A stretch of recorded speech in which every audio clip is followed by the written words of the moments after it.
Hello, racing fans, and a warm welcome to our Gallop TV Preview Show for Tuesday, the 2nd of May. It's a new month, it's new beginnings. I trust that you all had a wonderful weekend, and if it was a profitable one, then it's an absolute bonus. Well, joined by Alistair Cohen for this preview on Tuesday. And just recapping on the weekend, Alistair, good day to you, firstly. A nice way to end off the Highveld season. Pity about that late storm, but they managed to get through most of it.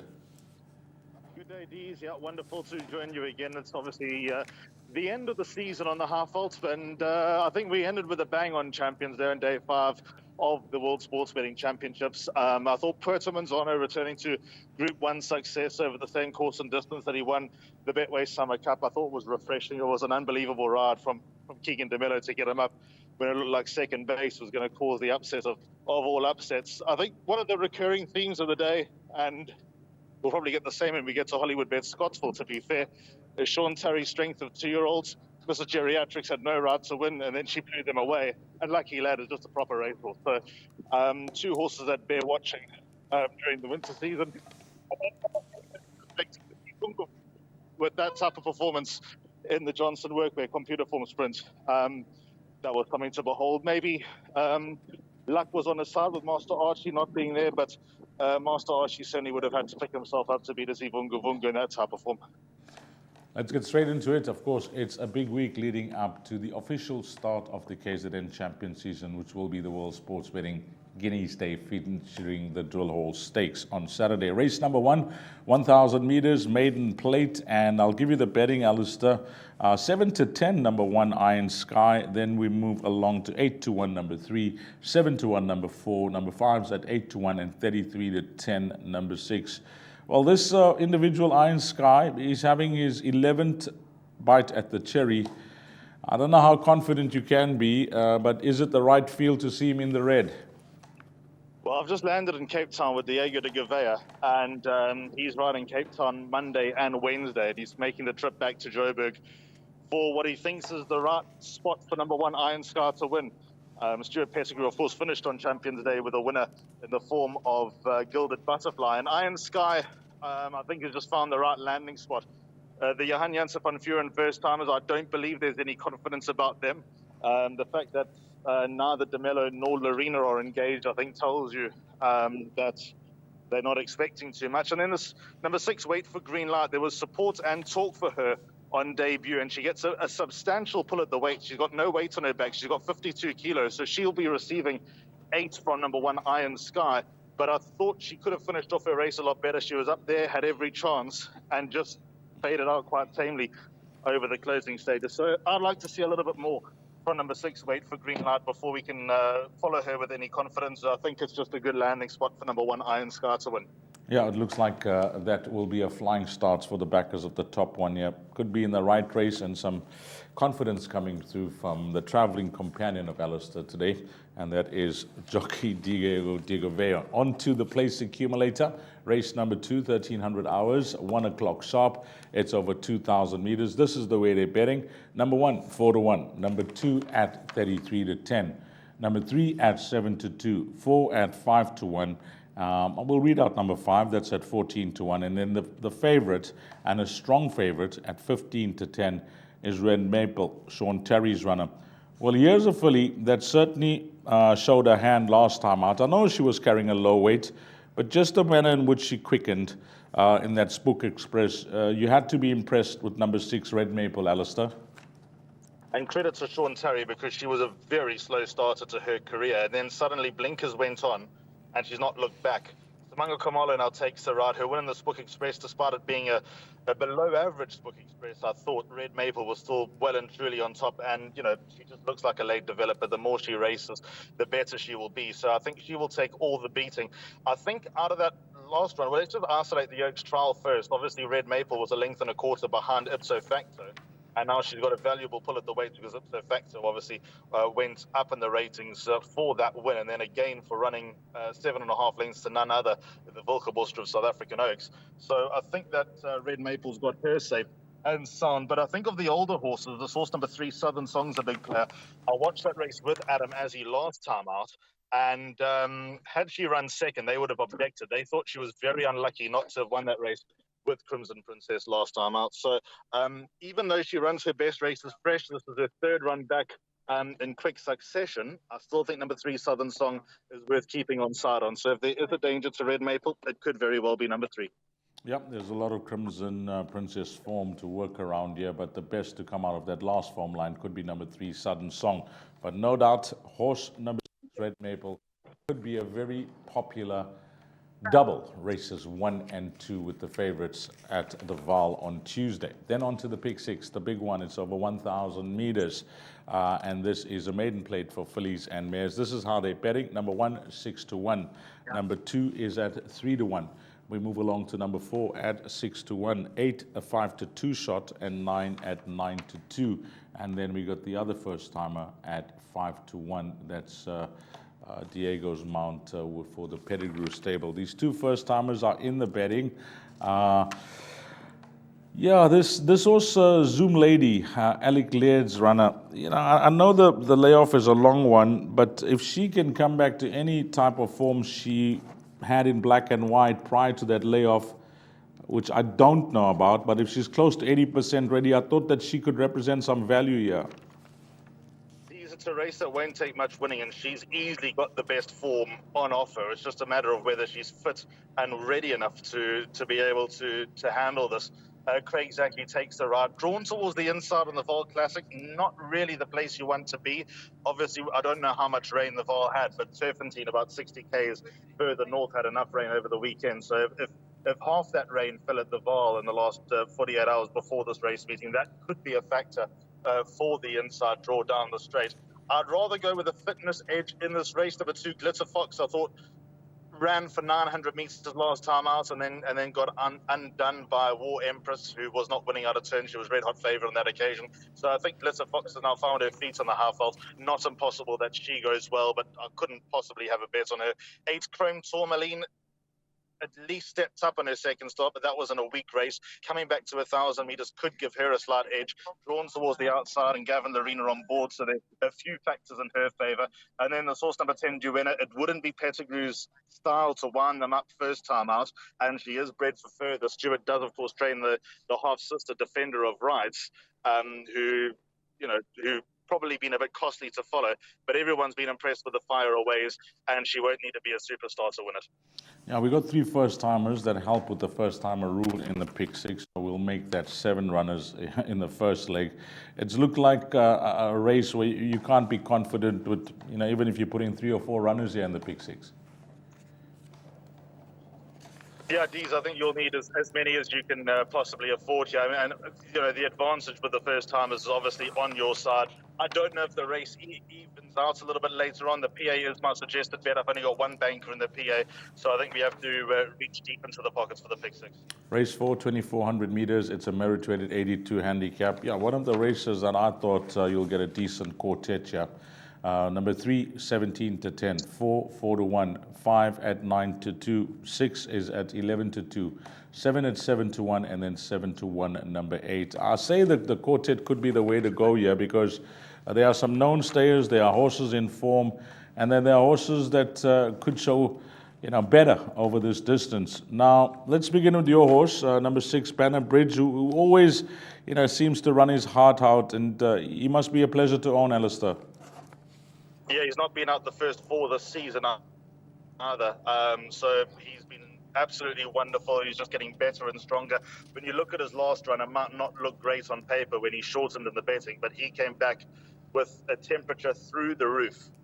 Candice was actually horrified with the reading that he came back with. So 9.5 lengths. Does he beat White Fang on that occasion? Well, White Fang was given a worldie of a ride, and he's an inside course specialist. And like I said, going into the show on Human Rights Day, that I was a bit worried about Banner Bridge on the inside track. He's far better on a more galloping course. I hope this run's not coming too soon, but his work is very good, and he'll run his race. How he fits in, though, with the developing Positive Attitude is very interesting, because Positive Attitude in that 3,000-meter race was given a perler of a ride by Samanga Kamala. He dropped some trip, but I think the Vaal Classic track, I think any Vaal track would suit him down to the ground. So he's developing, he's getting better. He's probably a step or 2 ahead of the handicapper. So he's obviously the target that they've got to try and catch going into the closing stages.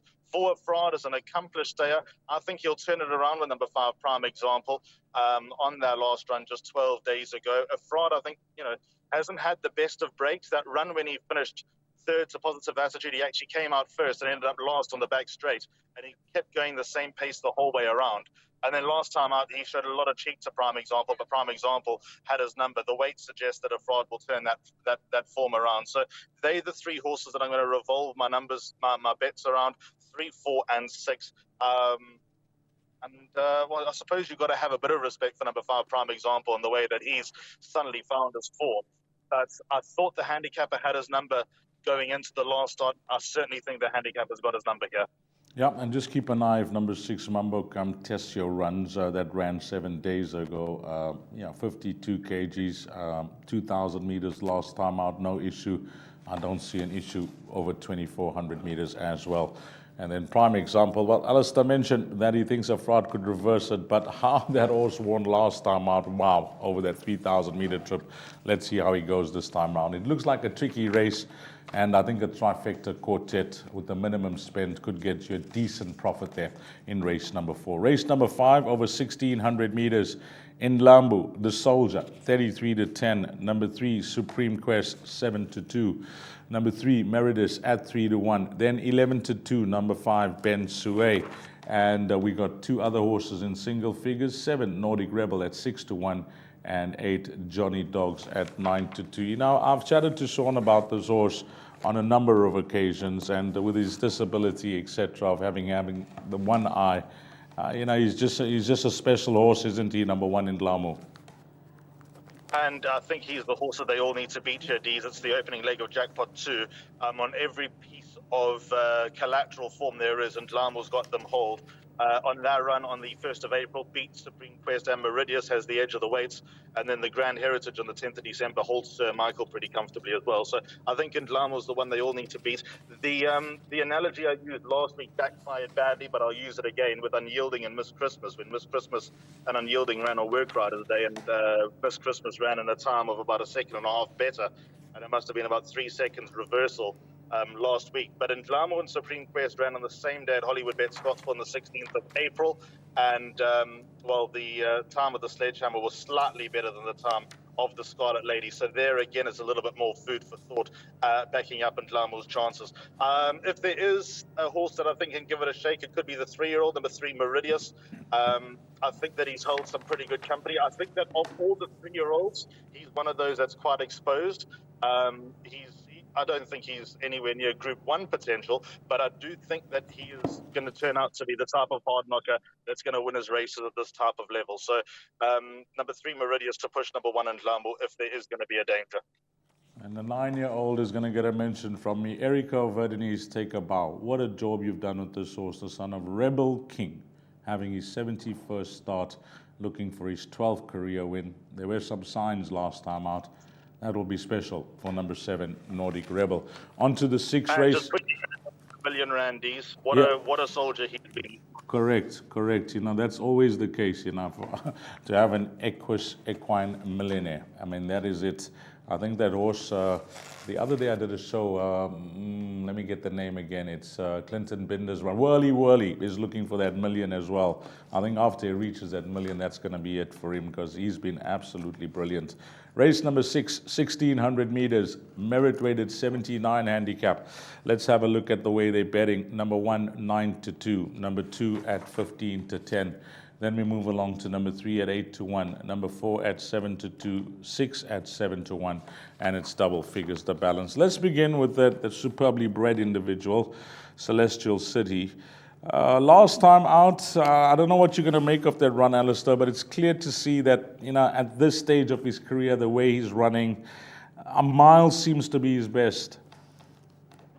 So the report after the last run, Dees, from Sean Terry, was that a testicle got twisted up inside, and that caused the discomfort and obviously the very disappointing run behind Susan. So ignore that. I've had this conversation with you. I've had this conversation with Raheel and with Graham as well, that Sean Terry probably stands behind Celestial City every morning with a pair of scissors, dying to gull this horse. But obviously what he is, who he is, and what he's bred for, the owner's certainly not going to give Sean the permission to give him the unkindest cut of all.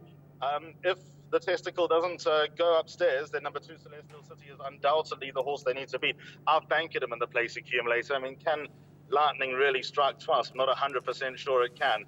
If you take that run out of the equation, he is probably the one they need to beat. I'm also not convinced he stays 2,000 meters, to be honest. I think his best trip is probably a mile. Over the trip, 3 starts, 2 wins, and a second. So I think everything's set up for him. I like the look of this horse, number 4, Vitelius. I think he's above average. Even though he was hammered by Latuli last time, Latuli just found the right landing spot in that novice handicap and then obviously ran a stinker subsequently, so that is a little bit of a worry. 6 Lord Varies, I suppose, got to get into the play up. Diego's lost the ride and Mark Rensburg riding Lord Varies, so I'm not sure what happened there. But he's a horse that's on my radar, but I think that he's just got a little bit more class, and I think that if all goes well, he'll take all the beating. Okay, Bob's your uncle. Let's see how that one goes. One of the stronger maiden form lines up in Gauteng. You can actually add that horse Mo the Man to that form line over the weekend. And the follow-up, wow, that horse had no right to win.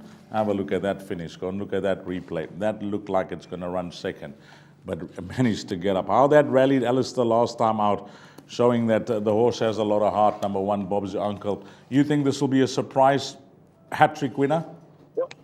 It's surprised Lucky Hudalakas when he won his last start, because to quote Lucky, he showed absolutely nothing back at home. Then obviously when he won his maiden, he went off at 33-1. And then I suppose that attribute of having heart and courage is easily his biggest attribute. That's what carries him across the line. Sure, it'll be very, very tough for him to give weight to a few of these other exposed hard knockers. I think he can run well just because of what's between the ears. But if he won, I'd be surprised.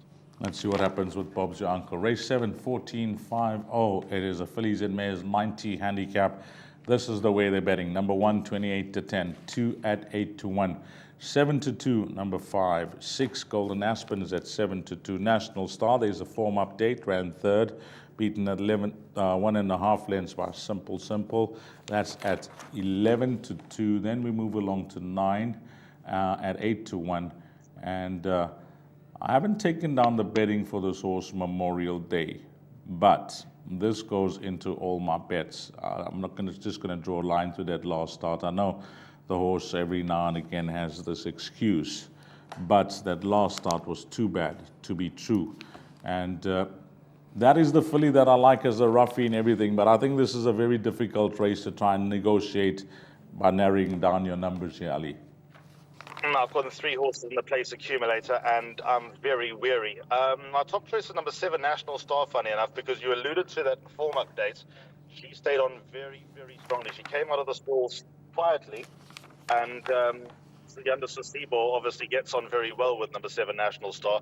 I like the way that she finished last time behind Simple, and I think the more galloping track will suit her. So 7, National Star, a soft first race.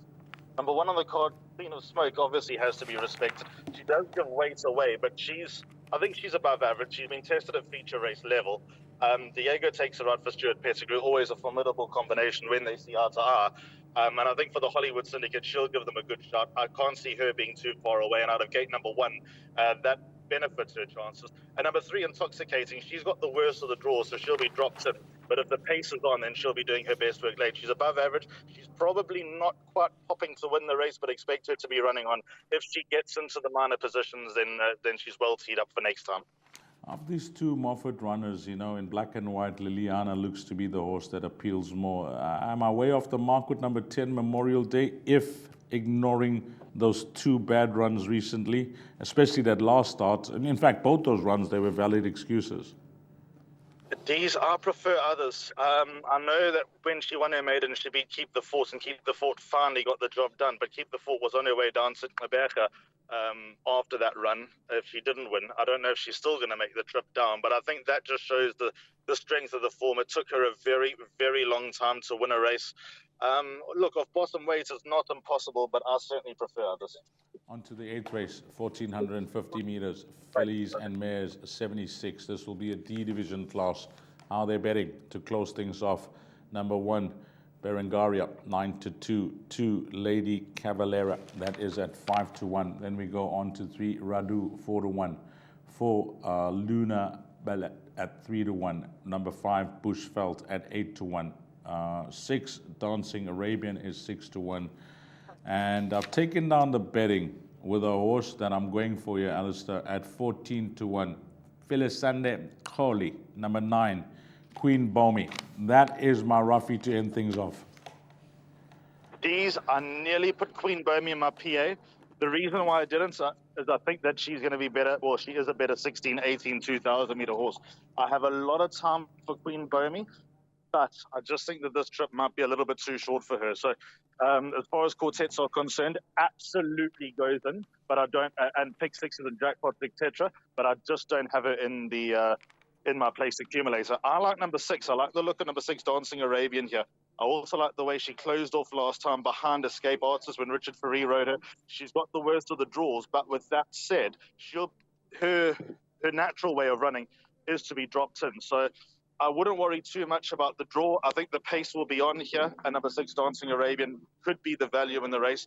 I backed up with number 2, Lady Calavera, who obviously has her problems. She comes back with a respiratory noise just about every time that she runs.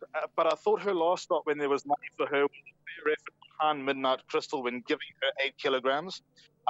She absolutely loves the Vaal, especially the classic track. So I've got a lot of time for number 2, Lady Calavera, running a big race. But it is a tricky race because in the pick 6, you'll need to include a few. 3, it can only get better.